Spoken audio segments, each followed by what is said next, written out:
died from being flown from Adelaide to Melbourne to receive life-saving. And I call the member for Hughes. Thank you, Deputy Speaker. I stand here today full of anger and rage and frustration and disappointment. And I apologise to the House if in the next 15 minutes I'm not able to keep my emotions intact. Today, I read a story published in The Australian by David Penberthy, the South Australian correspondent, titled "Coronaviruses, Why Were These 4 Newborns Left to Die?" I quote from his article. Victoria's stage 4 lockdown prevented 4 sick newborn babies who subsequently died from being flown from Adelaide to Melbourne to receive life-saving cardiac surgery. The babies, the fourth of whom died only last Friday, would normally have been taken by a team from Adelaide's Women and Children's Hospital and flown to Melbourne's Royal Hospital for specialist heart surgery. But with Melbourne under lockdown, the distraught families of the infants were told that their children were not permitted to enter Victoria for the operations. Let me repeat that.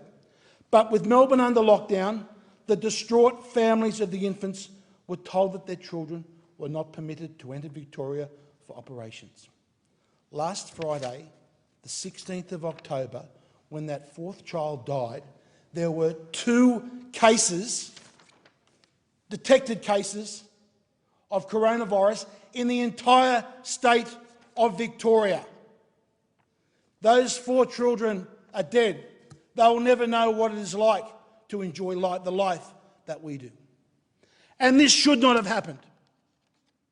Our Constitution, Section 92, it says trade, commerce and intercourse amongst the states, whether by means of internal carriage or ocean navigation, shall be absolutely free.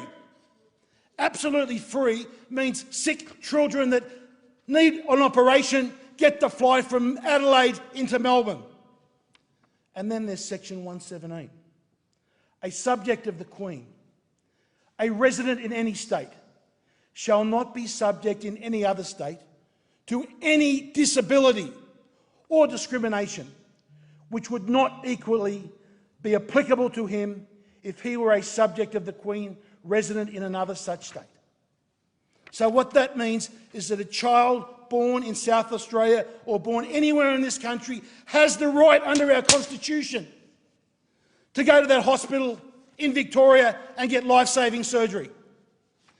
Every single person involved in this disgrace has blood on their hands. And Deputy Speaker, I apologise and I'm upset over that, but this is not the first time this has happened. We had, back in August, a Ballina mother left to mourn the loss of one of her twins after that twin was denied entry into Queensland for emergency care. And we had the shocking and callous response from politicians in Queensland that said, people living in New South Wales have hospitals for New South Wales. Queenslanders have hospitals for our people. What a disgraceful comment when one young child has died. And then we had the case, a Queensland man having his treatment in New South Wales under the great Dr. Charlie Teo. Brain surgery that was needed to save his life.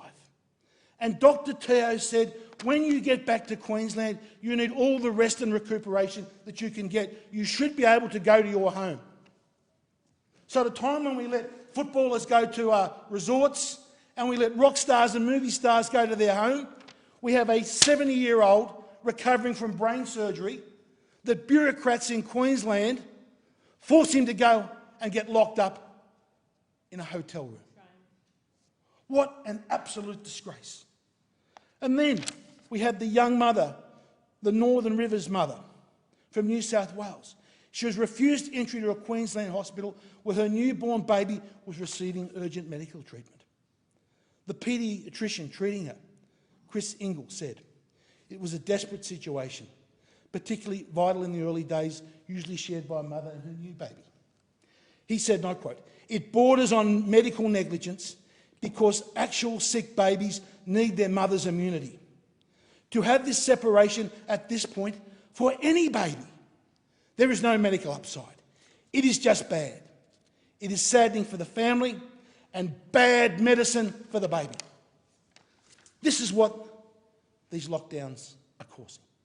This is the appalling decisions that we are being seen by some politicians in this country and medical bureaucrats, and it is an absolute disgrace. But nowhere is there a worse disgrace than the continued ban on the drug hydroxychloroquine.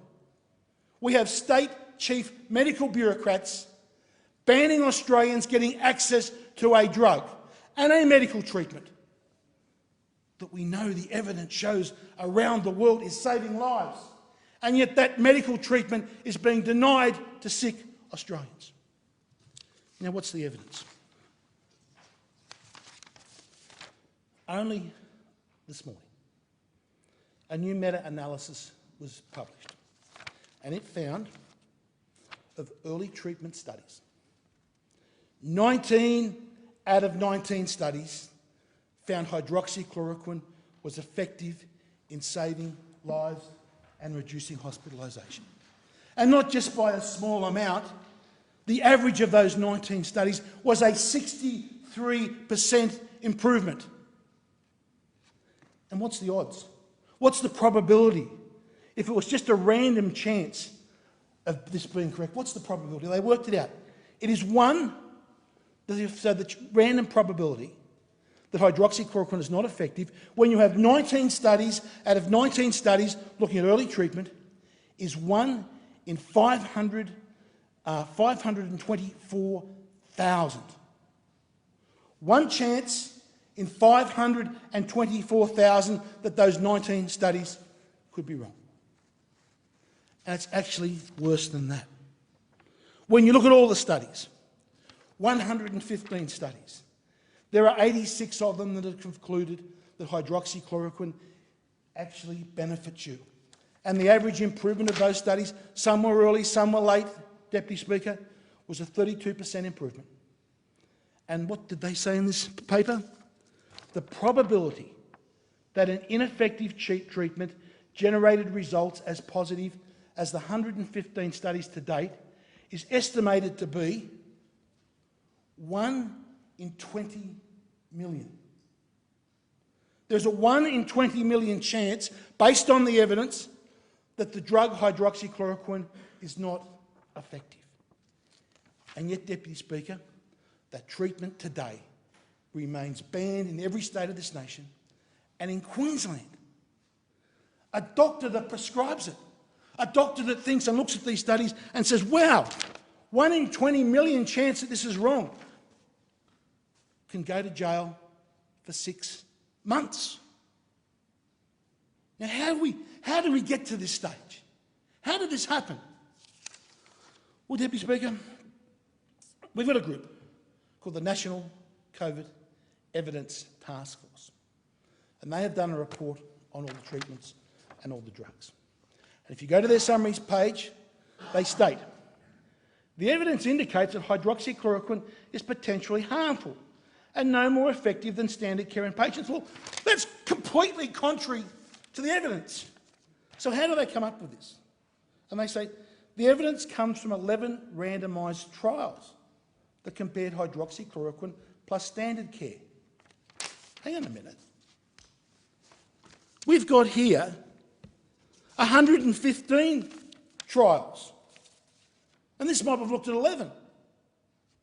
And then they go on.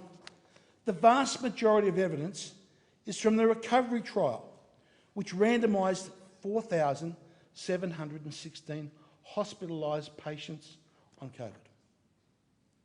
So basically, the denial of access to Australian citizens to a medical treatment all gets down to one study.